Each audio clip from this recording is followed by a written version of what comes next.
Pernah nggak lu ngerasa tiap buka sosmed banyak info bencana yang muncul? Akhir-akhir ini kok rasanya bumi nggak kayak dulu ya? Kok bumi nggak tenang ya? Gempa kecil bertebaran di mana-mana, gunung berapi naik statusnya satu persatu. Belum kelar mikir, banjir datang. Longsor lah nyusul.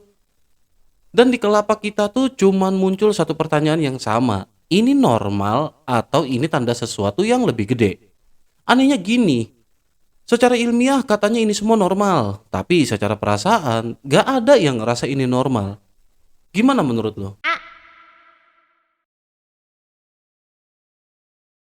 Di pembahasan kali ini gue gak mau ngajak lu panik. Gue mau kita santai-santai aja. Gue juga gak mau ngecilin resiko. Gue cuma mau ngajak lu semua ke satu fenomena yang jarang banget dibahas. Fenomena ini bukan alamnya yang berubah, tapi cara kitanya yang ketakutan. Video ini juga berangkat dari komen-komen yang ada di video sebelumnya. Ada beberapa yang anggap berita Megatrust itu ya cuman hoax. Ada juga yang denial dan bilang ini kuasa Tuhan, wallahu alam, dan lain-lain. Ini yang kita bahas sebelumnya. Mereka bisa gini tuh karena udah lama, entah sadar atau enggak, ngerasain banyak atau bahkan sering ketakutan. Ya kalau misalkan ke arah situ bahasannya ya udah tamat dong. Emang udah mentok kalau endingnya dikaitin ke masalah takdir. Gue cuma mikir, kan yang maha kuasa udah nyiptain otak buat berpikir kan. Terus kalau ada fenomena kayak gini, masa kita nggak mikir? Ada bencana apa? Ada bencana ini parah atau enggak? Kejadian di tempat kita gimana kalau misalkan kejadian? Apa yang harus kita siapin? Pemerintah udah bikin solusi apa? Bla bla bla bla bla. Terus apa artinya Quran surat Ar-Rod ayat 11 yang bunyinya Allah nggak akan ngerubah nasib seseorang kalau orang itu sendiri nggak mau ngerubah dirinya?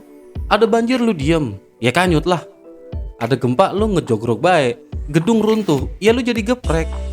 Terus ada longsor, orang pada lari, lu malah rebahan, ya digulung lau. Dah lah.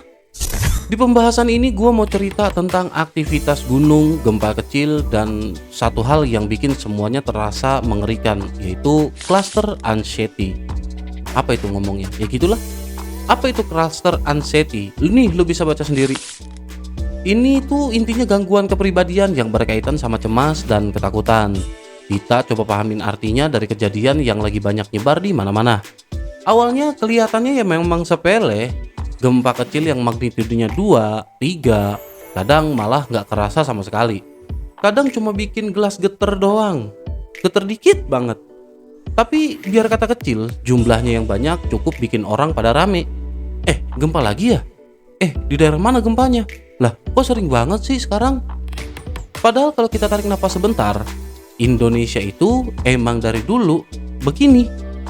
Negara kita itu ada di pertemuan lempeng kayak di video yang udah kita bahas sebelumnya.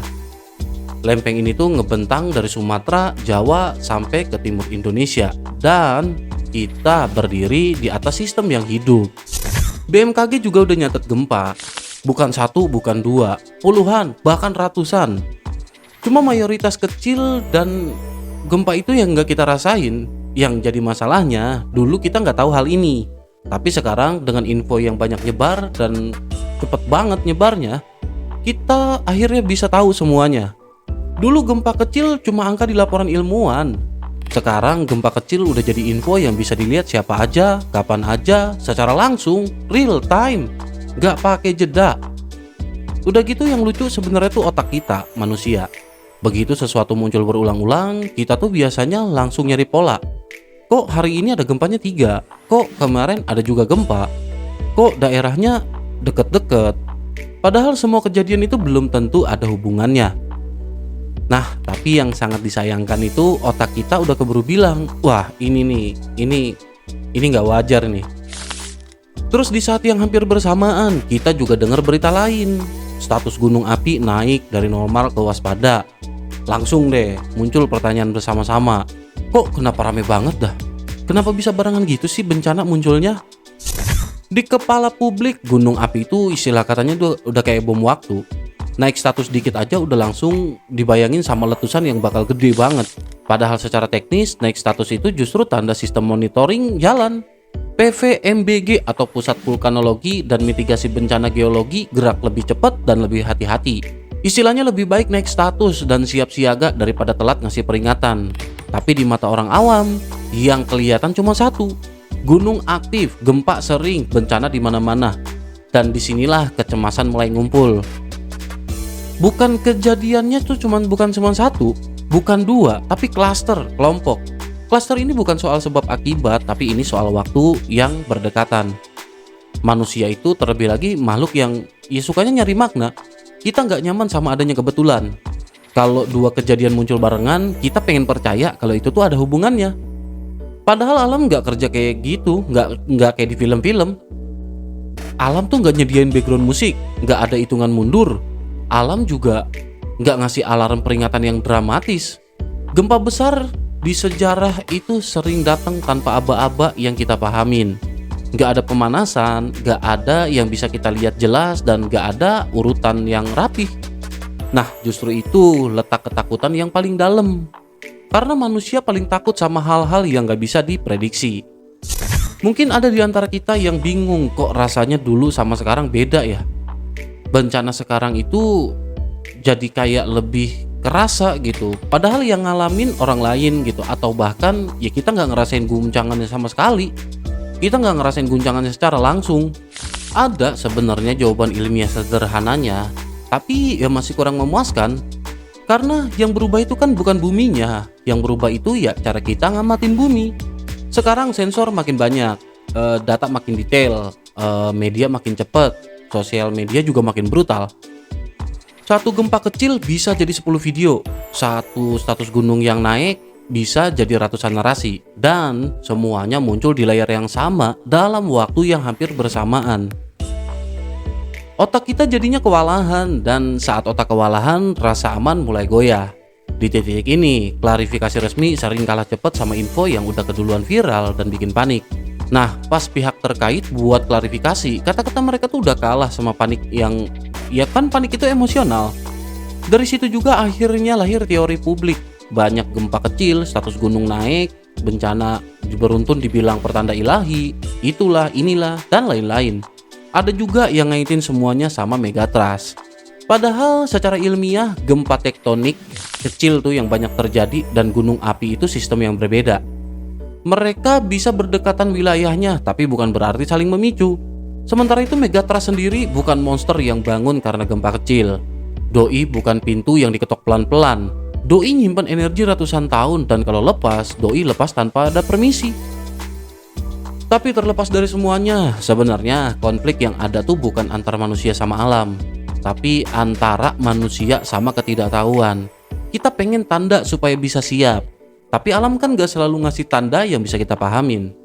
Cluster anxiety itu lahir bukan karena bumi yang marah, tapi karena informasi datang bertubi-tubi tanpa jeda buat bisa dicerna. Setiap info nambah satu lapisan kecemasan, setiap berita nambah satu skenario di kelapa. Dan ironisnya, ketakutan berlebihan justru bisa berbahaya. Karena orang yang capek ketakutan lama-lama jadi kebal. Terus pas bahaya nyata dateng, responnya ya udah terlambat. Cerita ini bukan soal ngomongin aman dan bahaya sebenarnya.